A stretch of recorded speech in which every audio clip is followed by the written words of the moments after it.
Josh Raven here with the Daily Dot at E-League, joined by host of the analyst desk, Richard Lewis. And who would have thought it, Richard? Me interviewing you, never would have thought that would have happened. Yeah, I thought you'd been fired by now at the Daily Dot. No, I'm just messing with you. You're a good journalist.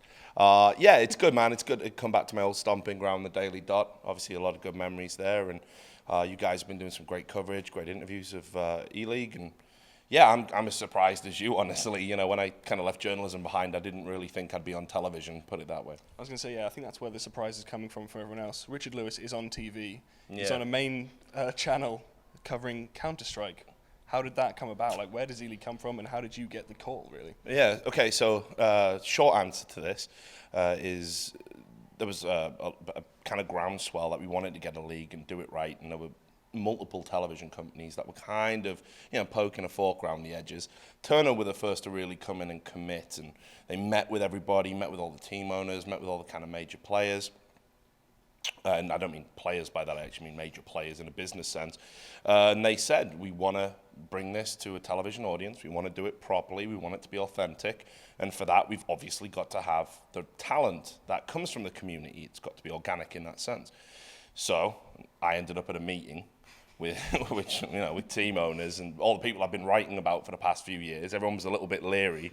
Everyone was like, you're not going to leak any of this online. I'm like, no, I'm here to kind of just observe and see where the meeting goes and see what's being suggested. Because obviously I've lived through TV companies botching Counter-Strike on TV before, when Fox did it back in CGS.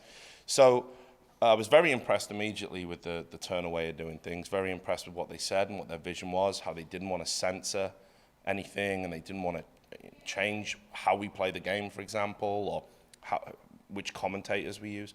So it was very promising right from the start. And then they just said, we got you in line to be a host, but not just a host. We want to actually hire you to work for the company. So everyone else was going to be a freelancer. I was going to come in and work for Turner and kind of have input in how the league was run, maybe formats, things like this. So it was a big responsibility and a lot to think about. So it's been a real baptism of fire. I got my visa quite late. That took a while. And then I got flown in, I think, the day before we had to go to broadcast. So it's just been a roller coaster, really. So it's been all on. And what has the transition been like for you? Obviously, you've done various events in the past, but nothing quite like this in a TV studio. We've been in there. We've seen producers always in your ear, counting down until it goes live. What's the transition been like from doing normal esports events to E-League? The reality is that outside of maybe one or two esports events that I've worked, they're very amateurish, and you have like one camera, you have to talk for as long as you can. You're usually talking because players can't be found, they've gone out for a smoke break, nobody knows where they are, PCs are being changed, there's a technical issue, and it's on the analysis desk to drive this conversation, and you can be sat there. I mean, I've done like segments where it's like 1 hour of just constant talking. People seem to like it in esports, but it was never going to fly on live TV, especially given we're trying to entice the casual audience. So it's almost scripted. A lot of what we do on Friday is very tight for time. So while the analysis isn't scripted, we've got maybe 2 minutes where we're used to having 20. So we've got to really condense it, make the key points of information known. We've also got to basically get the main storylines out there for the casual viewer. They have to be able to understand, okay, this is why this player's good, this is their talent, this is their skill set, this is why this game's important. So what we're doing isn't hard or deep analysis yet, it won't be. We're just trying to be entertaining, present the game as it's meant to be presented, and give a few storylines for people to latch on. So that's a big change. And yeah, just the production value, the weight of expectation, everything we're doing, it's just much more professional than what I'm used to. And I'm glad, actually. I think it's making me a better host. I think it's making me sharper. I think I'm actually better for 3 weeks here at Turner than I have been for like 3 years just doing hosting in regular esports. Okay, well, we are now 3 weeks in. We saw that the ratings did rise from week 1 to week 2. How do you think you yourself, the other talent, the casters, have been relaying the information to the masses who perhaps aren't so familiar with the game? Do you think you guys are doing a good job on that, or do you think there's still a bit more to go? Yeah, I think we can always strive to do better. I think as well, the ratings, it's going to be a little bit, I think it's going to be up and down. Take for tonight, for example, great story. We got CLG going up against Astralis, a North American team going up against one of the best teams in Europe.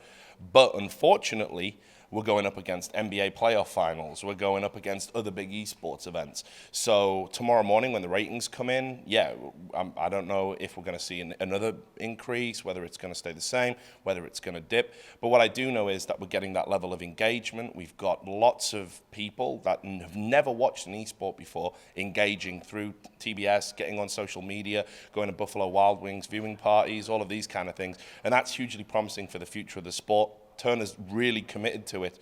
So I think long term, we're going to be fine. I think, absolutely. I think we need to maybe communicate about what our metrics for success are. And it's not just all about ratings. There seems to be a lot of people focusing on ratings. Ratings aren't success. You saw there was a journalist did a very detailed breakdown and analysis of the ratings, and you could see we were beating some regular sports broadcasts. Now, does that mean job done? We can all go home? Obviously not. Can we strive for better? Yes, we can. But some shows have very small viewership, but no one would ever dream of cancelling them. They're staples of broadcasting. So it's not just about the ratings, and I think we probably need to communicate a little bit better about what a kind of grand strategy is. Like what is the measure of success? What do we want to have achieved by the end of season 1? I'm pretty sure we'll start doing that in a much clearer and more defined manner. Okay, well, we'll end things off by talking about the Counter-Strike itself that's been going on. I know it's been a while since you've been asked for your actual opinion now, hosting the desk and all. I just don't have one anymore. What's the point? 3 weeks in, so far it's been all favourites pretty much. They've all topped their group, Astralis, Luminosity, and who was it? NIP last week. Were there any teams, any players coming up from those other groups that you've been surprised about? Any surprise results? Cloud9 maybe in week 1? I was just going to say, I think what's really impressed me is how the North American teams have kind of reacted to the home crowd. And we saw with Cloud9, they punched well above their weight. I got to say, with the exception of Team Liquid, of course. But, watch this space. They're probably going to make some changes. But, CLG, they've really punched well above their weight today. Considering they're using a stand-in, they hugely impressed me. And guys like JDM, who have been like hit and miss, I just think it's great to see him put a really consistent performance against top-tier opposition. Guys like Hazed as well, Tarek, these are all super cool guys. I criticise them from a skill perspective because that kind of comes with the territory, but I'm really happy that they're kind of getting some positive attention. And it could, there was a few rounds, they got like E-code and stuff tonight. Could have been a very different story. Could have been a much closer series in the end. So that was a big surprise for me. That's like a team with their coach as a fifth. So really impressed by CLG overall. I thought NRG as well against Astralis showed a lot of improvement. They'd only been together for 9 days. They'd only been practicing for 9 days. And Tabson and Fugly really impressed me. And no disrespect to Justin and Silent, I think they're upgrades, So, and Shaq wants to get more involved in the team now. He wants to start coaching them apparently. So this could be interesting.